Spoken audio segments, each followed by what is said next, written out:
He didn't like flashy things. You never saw him in flashy clothes. He said he got contributions for people, and he did not spend money on frivolous things.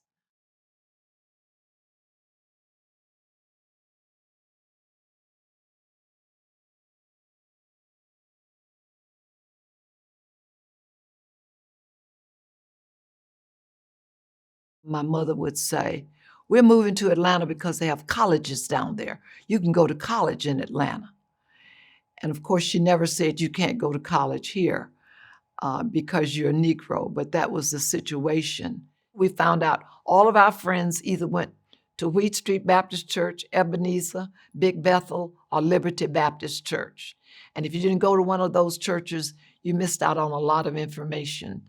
My pastor was Martin Luther King Sr., and he had children, Martin Luther King Jr., Alfred Daniel Williams King. We called him AD. We called Martin Luther King Jr. ML. They were older, about 10 years older than I was, and 10 years older.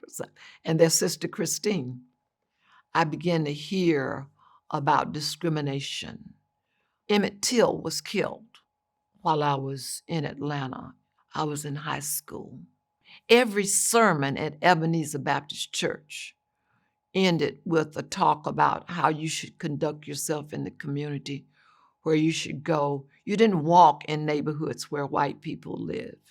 You didn't drive through those neighborhoods. You don't make eye contact with white people. And I was selling newspapers on campus. That's what I did on Sundays after Sunday school. I sold, and I went to the president's house on Spelman's campus, sell newspaper. His wife came to the door, and after she paid for the newspaper, she said, "Gwen, are you interested in a babysitting job for somebody? Do you have time?" I said, "Sure. Give me the information." And she went back in the house and came back to the door. I said, "Oh, this is my pastor's daughter-in-law." And he introduced them that Sunday. He had introduced his son and daughter-in-law to the congregation that's moving to Atlanta. So I said, "Okay, I know where they're living. I'll go over there." She gave me the address afterwards. And so after I finished selling the newspapers from campus to campus, I went over on Johnson Avenue. This was where they were living, near the church. She was getting ready to take the children somewhere. And so she asked me if I'd go downstairs in the basement where there was an ironing board and an iron. So I'm downstairs ironing, and I heard the front door open, and I heard footsteps, and he was saying, "Where is she? Where is she?" And she said, "She's downstairs ironing." And he ran down the steps. He asked me all these questions. Then he said, "Well, welcome to the family," and ran back up the steps. So what I did every day was, other than keep the children when they needed me to keep them, I cut newspaper articles. They took about 12 newspapers. And what I would do is I'd go through all the newspapers and cut out all the articles that pertain to civil rights, the student movement. I used to ask myself, what am I going to do if the Ku Klux Klan come in here about these children? You're not supposed to be violent. I never discussed it with them. One night I was reading Yolanda a story, and the roof over the porch was pitched like this. So you had a lower roof over the porch, then you had the upper. We were upstairs. I could see something flashing in the yard. I opened the door. There was a cross burning. First, I didn't know what it was, but when the wind blew a certain way, I could see. I closed the door. They were out of town. I called Reverend King Sr., and he said, "It's a threat.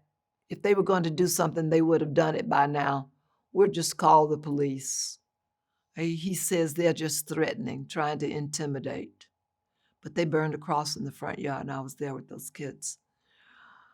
And too young, I guess, to be really scared. I found it interesting, very intriguing, but it brought up in my mind the question I always had: what am I going to do if somebody breaks in here and tries to take these children?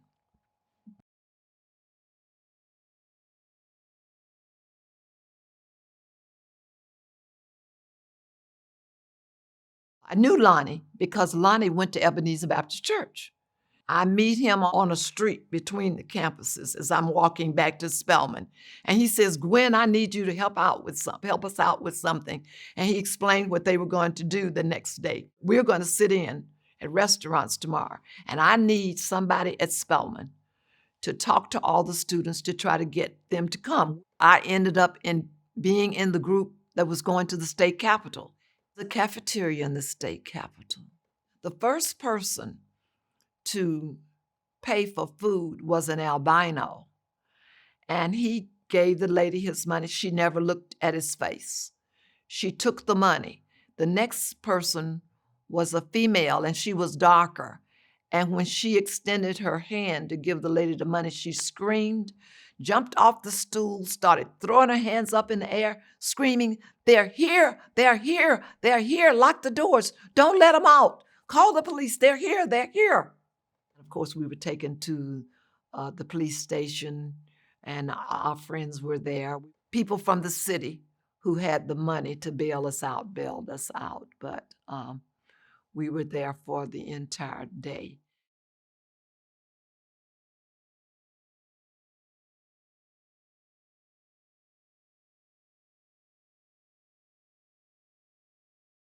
We were picketing Rich's department store. And you notice I have a bag. But the important thing about that picture, to me, would be the crowd of people, white people. A crowd of women were standing. We're near the curb. They're standing against the building with their children, little children, and they're screaming, "Go home, nigger." They're screaming all kinds of ugly things. And I was walking and picketing, but thinking about them and worrying about those little children. And is this how they systematically teach their children to hate people who don't look like them? When I was young, I felt powerless, but I learned the power of unity. And that's what I preach. What I couldn't do alone, I could do with all of my friends together. And community together, unity. Very powerful. It's very important to be united around good causes. Good causes. That's what Reverend King Sr. and Jr. used to talk about. Be ye kind to one another, being kind to others, doing for other people, giving what you have is so satisfying when you can make a difference in somebody's life. And you know it's not all about you, but it's all about what you and other people can help other people do.